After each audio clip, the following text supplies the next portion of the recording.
pour une nouvelle vidéo qui va parler de ma maladie. Donc j'ai la maladie de Crohn, donc ça faisait très mal, ça me faisait saigner. On va lui faire une fibrocoloscopie. Donc le temps de faire tout ça, on est mi-mars et du coup on programme l'injection, tout se passe bien.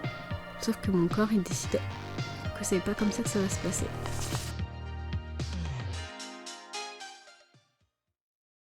Donc durant la mi-mars, j'ai commencé à avoir des douleurs assez inhabituelles, constantes. Donc pareil, pendant les cours, j'étais très mal, je commençais à m'inquiéter. Elles se sont assez rapidement amplifiées de plus en plus. Donc ça m'inquiétait. J'ai dû sécher des cours parce que j'étais vraiment très très mal. Donc j'ai pris rendez-vous avec ma généraliste, je suis allée la voir, elle m'a prescrit une prise de sang et du tramadol pour la douleur. Sauf que ce matin-là, mon état faisait que se dégrader en fait. Et j'ai pris le tramadol pour pouvoir aller faire la prise de sang, mais avec le tramadol, je ressentais quand même toujours la douleur, alors que c'était la première fois que j'en prenais. J'en avais pris 100 mg, ce qui est quand même beaucoup pour une première dose. Et le petit détail que je vous ai pas dit, c'était que j'étais pas allée aux toilettes d'une semaine. Donc c'était pas quelque chose qui m'a inquiétée plus que ça. Mais on va voir que ça a son importance. Quand je suis allée à la prise de sang, vraiment je me suis traînée, j'avais mal, je faisais que faire des pauses. J'avais sûrement l'air d'un zombie vu de l'extérieur, vraiment ça devait faire peur. Parce que quand j'ai vu la dame de la prise de sang, elle m'a dit « Vous êtes sûre que ça va ? Vous voulez pas aller aux urgences plutôt ?» Et je me suis dit qu'elle avait raison et que faudrait que j'aille aux urgences parce que mon état était vraiment catastrophique. Donc dans la journée, je me pointe aux urgences, je leur explique que je suis pas allée aux toilettes depuis plus d'une semaine, que j'ai très mal au ventre, que le tramadol soulage pas ma douleur. Je me souviens plus très bien parce que vu que c'était la première fois que je prenais du tramadol, les effets secondaires étaient très très très décuplés. Je pourrais faire une vidéo sur le tramadol d'ailleurs si jamais ça vous intéresse. Je faisais que m'endormir du coup et je me souviens juste que je me réveillais par intermittence, je comprenais rien à ce qui m'arrivait et à un moment j'étais dans le scanner et on m'a fait un scanner et en fait on m'a dit vous avez une sténose. Je suis en mode ouais quoi. Et du coup ils m'ont dit on va vous garder tout ça et tout. Donc une sténose, comme j'ai expliqué précédemment, c'est l'intestin qui va gonfler à un endroit et qui va bloquer le passage des aliments dans la suite de l'intestin. Donc ça fait un gros blocage, ce qui fait que si la sténose ne part pas, ça fait une occlusion, ce qu'on appelle, et du coup les aliments stagnent et au fur et à mesure ça remplit l'estomac et si on ne met pas des corticoïdes, enfin des trucs pour soulager et pour arrêter l'inflammation, il est possible qu'on doive opérer. Donc moi, à ce moment-là, j'étais très loin de penser à tout ça. En fait, je me fais hospitaliser en urgence. Il y a mon père qui est avec moi, qui passe la nuit avec moi. J'arrive dans le service, j'appelle les infirmières pour leur demander où est la bassine parce que j'avais vraiment envie de vomir. Et là, je peux même pas dire 2 mots que je vomis sur tout le sol. J'ai turbo honte de moi. Je déteste faire du travail supplémentaire aux gens, surtout que je sais que les infirmières et les aides-soignants sont pas favorisés quoi, et du coup je m'en suis voulu de ouf. Donc après j'avais la bassine, je faisais que vomir. Les infirmières sont venues et m'ont dit bon, le médecin a dit qu'on allait vous mettre une sonde, sinon vous risquez de vous étouffer dans votre vomi. Moi je suis là, une sonde, c'est-à-dire j'ai pas très envie d'une sonde en fait. Mais la médecin ne m'a pas trop laissé le choix parce que il voulait pas que je m'étouffe dans mon vomi.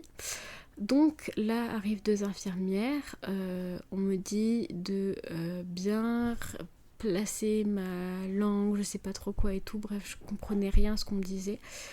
On m'enfonce la sonde dans le nez. Là je la sens bien passer, elle racle tout mon œsophage, il y a pas mal de sang qui va d'ailleurs s'écouler de par la sonde. Et on met une poche à côté et c'est censé récupérer ce qu'il y a dans l'intestin et le transférer dans la petite poche. C'est censé recueillir le contenu de mon estomac et m'empêcher de vomir à nouveau. Sauf que devinez qui, 30 minutes plus tard, a vomi de nouveau avec la sonde, c'est moi.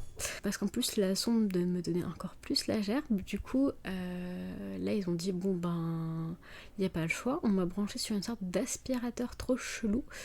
Donc il était relié à ma sonde, c'est-à-dire que du coup je pouvais plus me lever pour faire pipi, je pouvais plus rien faire, j'avais la perf d'un côté, la sonde reliée à l'aspirateur de l'autre, et ça était censé pomper ce qu'il y avait à l'intérieur de mon estomac. Pareil, j'ai continué à vomir même avec ça parce que la sonde me donnait la gerbe. Du coup, une fois que j'ai vomi tout ce qu'il y avait à l'intérieur et qu'il n'y avait plus que de la bile, j'ai essayé de me retenir de vomir parce que j'avais déjà capté que si je continuais de vomir, ils allaient me laisser la sonde, donc c'était pas bon bail. Je sais que j'essayais de m'endormir et j'avais beaucoup de mal à dormir parce que je sentais énormément la sonde, c'était horrible, je sentais que ça en fait. Bref, du coup, je m'endors un petit peu. Le matin, je vois la docteure, je demande si c'est possible qu'on me la retire parce que j'ai plus vomi depuis un moment. Je leur dis pas, mais j'ai toujours des nausées à cause de la sonde et elle me fait mal dès que je déglutis. Quand j'avalais la salive, ça me faisait hyper mal, genre je pouvais pas parler, je pouvais rien faire en fait, et je sentais ça, et en fait je comptais les secondes de mon existence tellement, genre si vous voulez être dans le moment présent là, parce que les coachs vous vendaient tout, être dans le moment présent, je peux vous assurer avec la sonde j'étais bien dans le moment présent, je sentais chaque seconde passer, c'était une horreur. Donc la docteure me dit oui, on va voir si dans 2 heures vous avez toujours pas revomi, on vous l'enlève. Là se prépare un combat moral avec moi-même. Je pouvais pas bouger, pas parler, pas boire parce que j'avais trop mal. Je buvais par très petite quantité parce qu'ils voulaient pas me faire boire parce que du coup sinon je risquais de revomir. Je comptais chaque seconde comme je vous ai dit. Je vous jure c'était un enfer. J'avais instauré une sorte de calcul avec les... Genre je m'amusais à compter les secondes impaires ou que les secondes paires. Enfin, on s'amuse comme on peut. Donc les 2 heures passées, je rappelle les infirmières, elles me disent ah non mais va falloir voir avec la docteure, nous on peut pas vous l'enlever comme ça, imaginez vous vomissez, blablabla. Il faut qu'on voit avec le médecin qui passe dans l'après-midi. Là, j'avais envie de m'arracher la sonde d'une puissance. C'est horrible parce que j'avais l'impression d'être à leur merci en fait, vraiment. D'être emprisonnée et qu'il n'y avait que eux qui avaient le pouvoir sur moi-même, et j'ai pas osé l'arracher, mais en fait vraiment c'était ma seule envie, je me voyais l'arracher en boucle, et en fait je sais que la prochaine fois j'insisterai parce que maintenant je connais mes droits, je sais le consentement du patient, et là je voulais vraiment l'enlever en fait, surtout que je savais que j'avais plus rien dans l'estomac et que j'allais pas revomir et que c'était la sonde qui me donnait envie de vomir et la nausée. Donc ça a été ça jusqu'à dans la soirée. J'avais, du coup comme j'ai dit vraiment, j'étais au bout de ma vie, c'était vraiment horrible. Quand elles me l'ont enfin enlevé, c'était à la fois une délivrance, à la fois j'avais l'impression que la sonde était toujours là tellement elle m'avait fait une marque et tellement elle m'avait blessée. Donc quand on me l'a enfin enlevé, tout ça, j'ai pu prendre conscience de ce qui m'arrivait. Donc accroché à mon bras, j'avais de la cortisone qui est donc, si vous avez suivi, un traitement d'attaque pour enlever la sténose. Et j'étais nourrie entre guillemets par perfusion aussi. Donc à partir de là, les jours se répétaient et étaient plus ou moins les mêmes. J'étais vraiment très mal, j'ai fait pas mal de remises en question sur ma vie.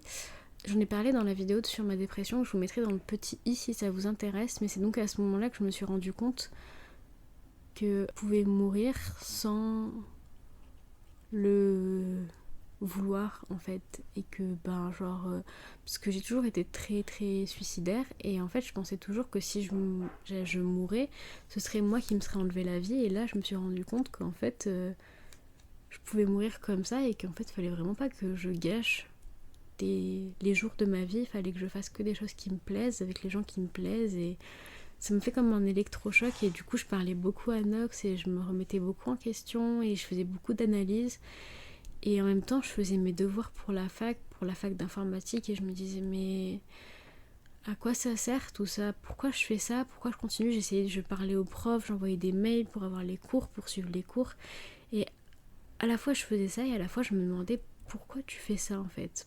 Et j'étais en train de commencer une remise en question qui a pas mal duré. Et donc c'est d'ailleurs parce que chaque matin un gastro passait, et c'est quand mon gastro est passé et qui m'a dit que genre si je retournais pas aux toilettes on verrait peut-être pour m'opérer, que j'ai compris ça en fait, et ça m'a fait me questionner. Même si lui il essayait de dédramatiser la chose, tout ça et tout, moi je me questionnais vraiment beaucoup.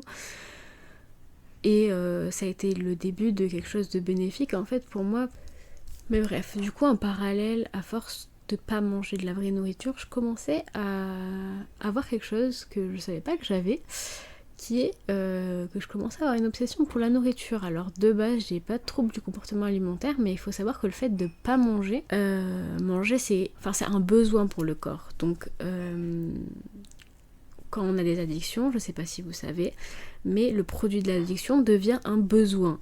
Il est classifié par le cerveau comme un besoin. Donc c'est aussi à ce moment-là que j'ai compris un peu les addictions, parce que pour le coup c'était normal que mon corps me réclame de la nourriture et obsessionne à ce point sur la nourriture, parce que c'était un besoin, mais j'ai compris qu'il y avait des gens pour qui n'importe quelle drogue ça représentait autant que de la nourriture pour eux en fait. Bref, quand j'ai recommencé à avoir des gaz, je me suis dit peut-être que si je vais pas aux toilettes, parce qu'ils attendaient que j'aille aux toilettes pour pouvoir manger, je me suis dit peut-être que si je vais pas aux toilettes, c'est peut-être parce que j'ai pas de nourriture dans les intestins. Du coup, faudrait peut-être m'en donner. Parce qu'avant, j'avais vraiment pas de gaz ni rien. Du coup, ça veut dire que la sténose s'était atténuée de sorte à laisser passer quand même les gaz. Donc je me disais, ça veut dire qu'il y a quand même une petite porte de sortie, quoi. Du coup, chaque matin, je demandais à mes docteurs qui passaient si je pouvais avoir de la nourriture, parce que potentiellement, c'est pour ça que j'allais pas aux toilettes. Et chaque matin, on me disait, non, mais on va attendre un petit peu, que vous alliez aux toilettes, tout ça et tout. Et ça commençait doucement à me faire péter des câbles. Du coup, je regardais des recettes tous les midis, parce que pendant que tout le monde avait son plateau repas, moi j'avais rien. Du coup, je regardais des recettes tous les midis sur qu'est-ce que je pourrais faire une fois que je serais sortie. C'était vraiment très très intense, on va dire. Je regardais des documentaires sur comment c'est fait les chips. Je savais pas si vous saviez, mais quand il fait beau, il y a plus de production de chips. J'ai vraiment regardé des reportages sur tout et n'importe quoi qui touchait de près ou de loin la nourriture. Et ça s'est débloqué grâce à une infirmière à qui je parlais de ça et qui m'a dit écoutez, moi je vais voir, je vais essayer de demander aussi à ce qu'on vous remette sous nourriture, parce que là c'est pas très normal et tout. Et grâce à elle, le lendemain j'avais de la nourriture, j'avais de la soupe. Je déteste la soupe, mais là ça a été la meilleure soupe de toute ma vie.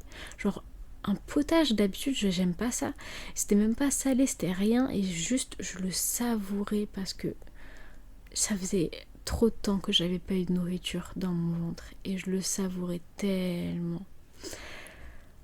Donc 2 jours après, comme par miracle, j'ai recommencé à aller aux toilettes. C'est étonnant, dis donc, on dirait peut-être qu'il y a un petit lien entre les deux, hein. Moi je dis ça, je dis rien, mais bon.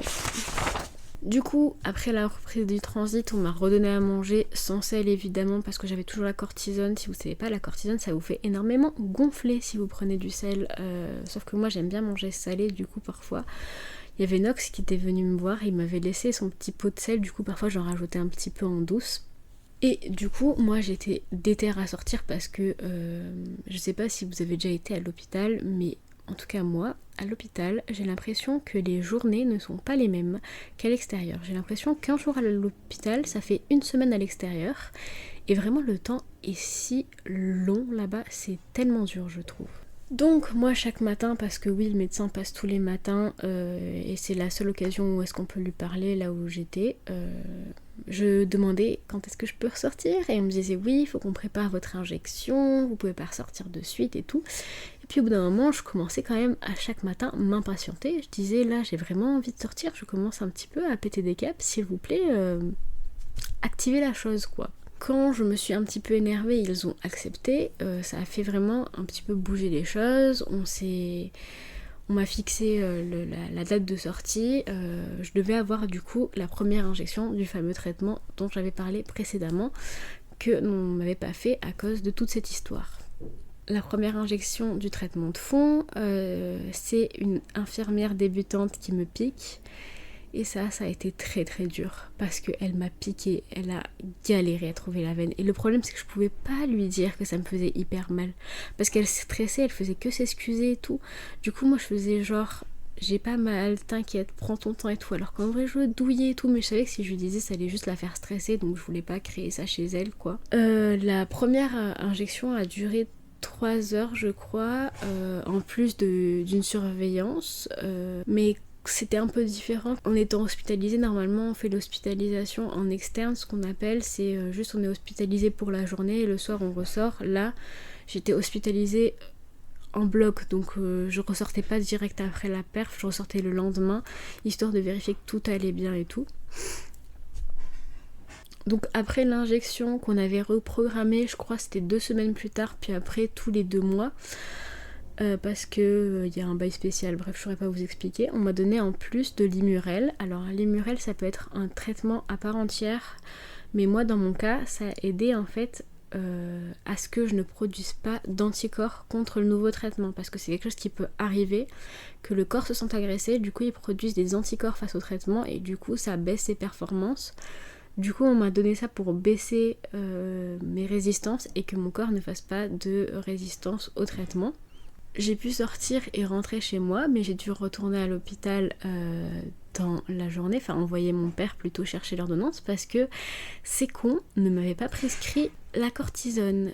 Et en fait, la cortisone, quand on en prend à des très hautes doses comme j'ai pris, donc en perfusion, comment ça s'appelle? Un arrêt progressif, ce qu'on appelle. Donc passer, par exemple j'étais à 60 mg, faire 60 mg pendant 2 semaines, puis 40 mg, parce que sinon, si vous faites pas ça, vos reins s'arrêtent de fonctionner totalement, en fait. La personne qui m'a prise en charge a oublié de marquer ça. Donc en fait, si je m'en étais pas rendu compte, je serais retournée à l'hôpital directement après parce que, en fait, tout simplement, ils n'avaient pas fait attention à me represcrire correctement la cortisone. Comme j'ai dit, les injections étaient toutes les 8 semaines. Donc une injection type, ça se passait en externe à mon hôpital. On entrait, le docteur passait à 9h et nous parlait un peu des effets secondaires, comment ça allait et tout. C'était parfois assez expéditif, parfois pas, ça dépendait si c'était un interne ou un docteur. Les internes étaient beaucoup plus gentils que les docteurs. Ensuite, l'infirmière passe pour nous poser la perfusion, on commence à faire passer le produit dans les veines, assez doucement pendant les premières perfusions, plus rapidement si vous le tolérez bien. Et ensuite, il y a une surveillance de 2 heures qui peut être atténuée à 1 heure, ça dépend encore une fois de comment vous le supportez et comment vous vous sentez après. Et une fois ça terminé, vous rentrez chez vous et généralement vous vous reposez parce que c'est très fatigant. Bref, du coup, mon ventre allait beaucoup mieux, mais 3 mois plus tard, j'ai commencé à avoir des douleurs articulaires, donc principalement dans les chevilles, dans les genoux et dans les hanches. Je savais pas d'où ça vient, je sais toujours pas d'où ça vient, j'en parlerai dans la suite de cette vidéo, mais je sais pas si c'est le premier traitement que j'ai eu qui m'a causé ça, on sait toujours pas du tout d'où ça vient. Et du coup, je faisais un petit peu de marche, par exemple, je marchais dans la fac, tout ça, et j'avais vraiment très très mal, du coup, vraiment tout mon été, j'ai pas pu faire grand chose en fait. Donc ça j'en ai parlé à l'injection et c'était un interne du coup qui m'a écouté, qui a été très très réactif, qui m'a directement mis en contact avec un rhumato, on a fait des échographies, on a fait une radio une IRM pour vérifier que j'avais pas la spondylarthrite ankylosante.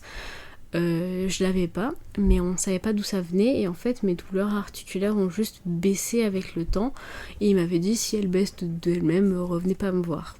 Donc voilà, je suis pas retournée le voir. Moi dans le futur, je peux vous dire que c'est revenu, donc je ne sais toujours pas d'où ça vient. Mais à l'époque, voilà, c'était parti. Bon, je m'inquiétais pas plus que ça allait. Une fois que l'été est passé, j'avais plus mal au ventre, j'avais plus mal aux articulations, ça allait plutôt bien. Puis l'automne recommence et là je recommence à avoir des douleurs au ventre, alors que je suis censée être sous traitement. Alors qu'on voit rien aux prises de sang, que mes prises de sang disent que tout est nickel, que j'ai pas d'inflammation, que tout va bien. Et du coup, ça va être un parcours que je vais raconter dans une autre vidéo parce que c'est le début de mon errance médicale. Et si vous savez pas ce que c'est l'errance médicale, c'est tout simplement que vous souffrez, mais que personne ne sait ce que vous avez. vous savez pas ce que vous avez, les docteurs ne savent pas ce que vous avez, soit ils disent que vous mentez, soit ils disent qu'ils voient rien, soit ils disent que c'est dans votre tête, soit parfois ils font des recherches pour vous aider. Donc voilà, je vous raconterai ça par la suite, je pense, parce que là, ça nous fait déjà une bonne grosse vidéo et j'en ai un petit peu marre de parler parce que j'ai très mal à la gorge. Voilà. Donc la suite est écrite. J'essaie de monter tout ça assez rapidement, comme ça, ça sera assez cool. Je sais que j'ai dû retourner la vidéo parce que dans la première vidéo, le son saturé, un pur bonheur. Donc voilà. Mais j'ai hâte de vous parler de mes années d'errance, sublime, magnifique année d'errance et de tout où est-ce que je suis actuellement, toujours en errance. Voilà, mais ça a erré différemment, ça a erré à plein d'endroits différents, ne vous inquiétez pas. Je pense pas que vous allez vous ennuyer. Si vous avez des questions, si vous avez des choses que vous voudriez que j'aborde, n'hésitez pas à les laisser en commentaire. Je ferai des vidéos s'il y a des sujets qui vous aideraient. J'espère que cette vidéo vous a plu. N'hésitez pas à me le dire si c'est le cas. Et moi je vous dis à bientôt pour une nouvelle vidéo.